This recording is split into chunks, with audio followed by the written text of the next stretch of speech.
Hadirin yang dirahmati Allah, sungguh kenikmatan yang besar bagi kita semua yang sudah diberi Islam. Berapa banyak orang yang sampai mati mereka bahkan belum kenal Islam.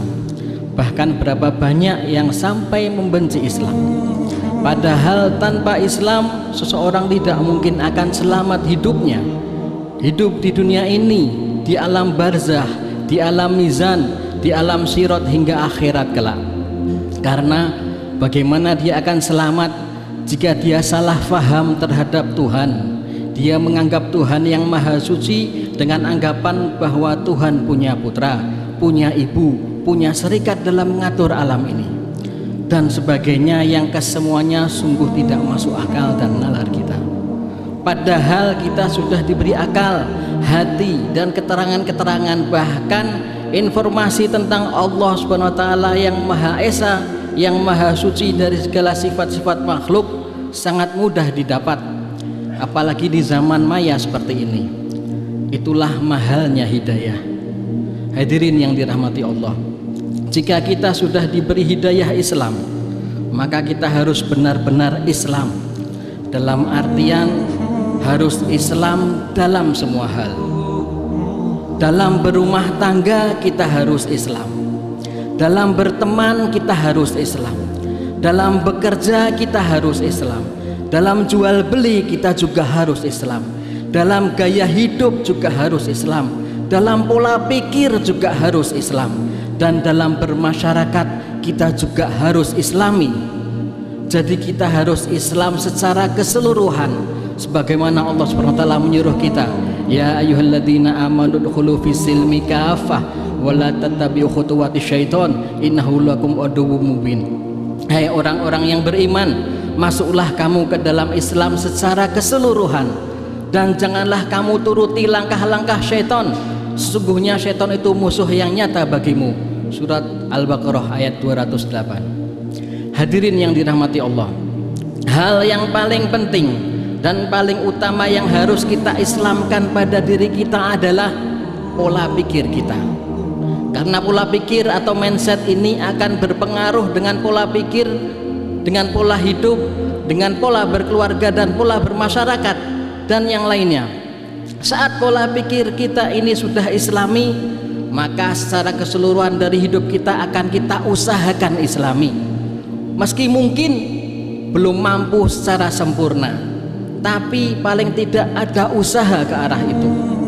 Tapi kebalikannya, saat pola pikir kita ini tidak Islami atau malah fobia dengan Islam itu sendiri, maka kita akan semakin menjauh dari Islam.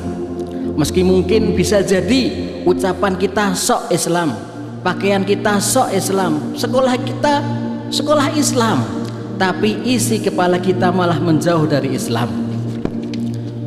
Kita sebagai orang Islam harus yakin bahwa tidak ada yang bisa membawa kepada kemuliaan umat manusia selain Islam. Bukan hanya umat Islam, tapi umat manusia. Karena Islam ini rahmat untuk seluruh alam, bahkan bukan hanya manusia tapi alam. Kita harus yakin bahwa semakin umat manusia ini jauh dari Islam, maka tidak akan mungkin kemuliaan akan didapatkan. Meski dengan diberi judul apapun, selama umat manusia ini jauh dari tuntunan Islam, maka umat manusia akan semakin sengsara dan bingung, karena kemuliaan itu hanya bagi Allah dan dari Allah Subhanahu wa Ta'ala. Sebagaimana Allah Subhanahu wa Ta'ala menyebutkan, barang siapa yang menghendaki kemuliaan, maka bagi Allah lah kemuliaan itu semuanya. Kepadanya lah naik perkataan-perkataan yang baik dan amal yang soleh dinaikkannya. Dan orang-orang yang merencanakan kejahatan, bagi mereka azab yang keras, dan rencana jahat mereka akan hancur lebur.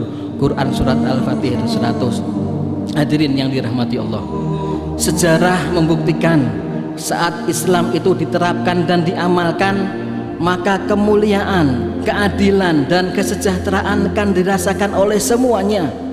Ingatkah kita kisah Yahudi yang merasa didolimi oleh Sayyidina Amr bin As saat beliau menjadi gubernur Mesir?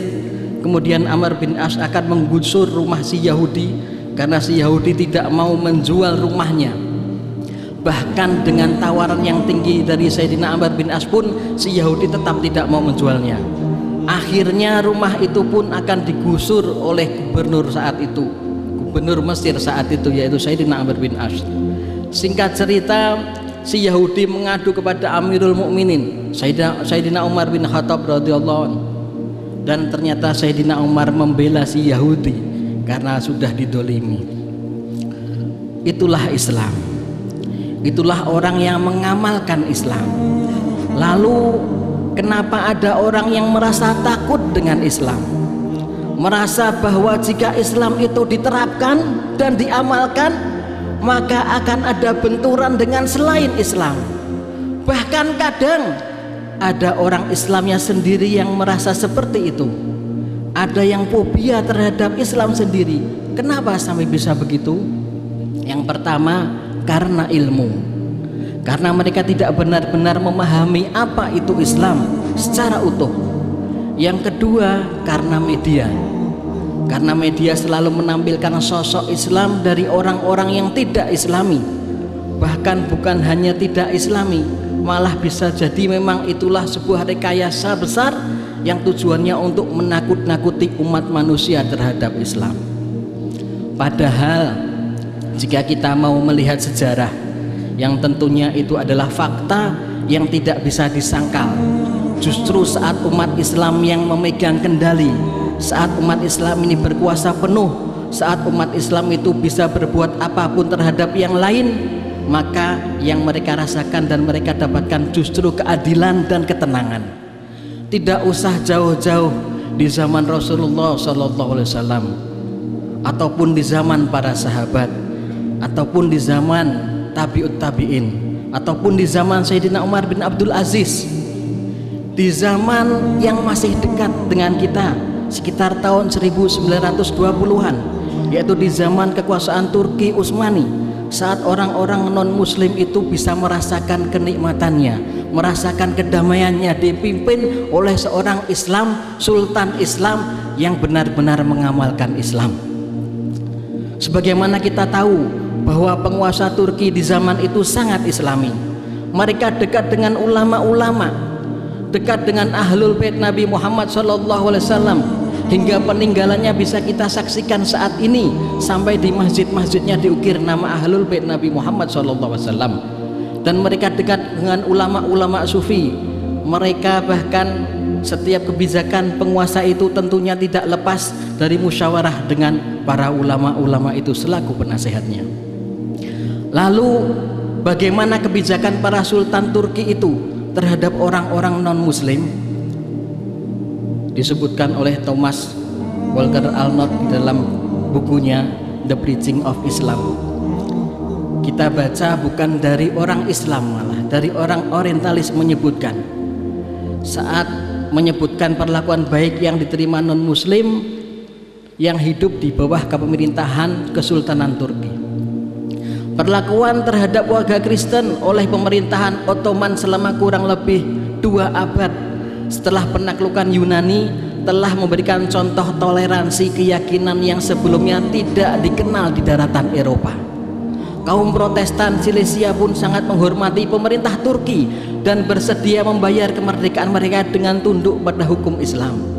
Kaum Kosak yang merupakan penganut kepercayaan kuno, minoritas, dan selalu ditindas oleh gereja Rusia, menghirup suasana toleransi dari kaum Kristen di bawah pemerintahan Sultan. Thomas Walker juga menyebutkan, saat Konstantinopel dibuka oleh keadilan Islam pada tahun 1453, Sultan Muhammad II menyatakan dirinya sebagai pelindung gereja Yunani. Penindasan atas kaum Kristen dilarang keras, dan untuk itu dikeluarkan sebuah dekret yang memerintahkan penjagaan keamanan untuk uskup agung yang baru terpilih.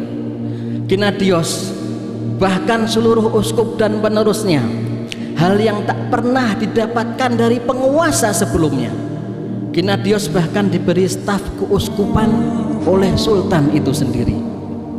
Hadirin yang dirahmati Allah, itulah Islam rahmatan lil alamin, yang dalam hal ini seringkali disebutkan kita malah jauh diusahakan jauh dari Islam yang rahmatan lil alamin.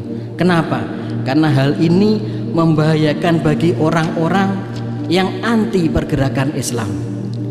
Karena jika dunia tahu keindahan Islam, maka dunia akan semakin terpikat oleh Islam. Singkatnya, kekuasaan Turki Utsmani pun digulingkan dan diganti kekuasaan sekuler, dan mereka berusaha menghambat pergerakan fundamental Islam dengan menghilangkan semua yang berbau Islam. Hingga saat ini, tentang pergerakan Islam mungkin di pertemuan berikutnya.